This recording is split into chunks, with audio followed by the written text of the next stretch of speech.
এর কারণ তো কিছু বোঝার ক্ষমতা নেই। মিউনিসিপ্যালিটি তো ঠিকমতো কাজ করে না।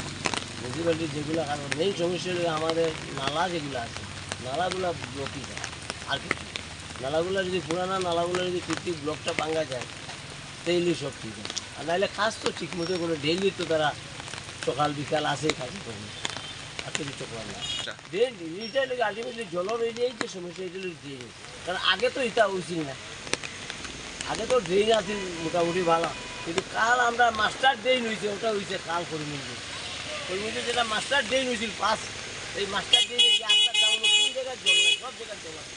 তামকা মিউনিসিপ্যালিটি বুঝিয়ে কোনো লাভ নাই, কারণ মিউনিসিপ্যালিটি যতটুকু ভাড়া করে চেষ্টা কিছু লাগে না। চন্দ্রবাজারও ড্রেন সকালবেলা একটা চাইলে দিয়া করে প্লাস উন্নয়ন ভাড়া প্রতিনিধি জেলাতে যান। আমি এই কারণে মিউনিসিপ্যালিটি বুঝতাম না। মেন সমস্যা হলো আমরা আগের ড্রেনের যেগুলো ব্লক আছে, এই ব্লকগুলো না হলেই চলবে। ব্লক প্রচুর জায়গাতে আছে, যার জন্য তো জলে এই সমস্যাটা।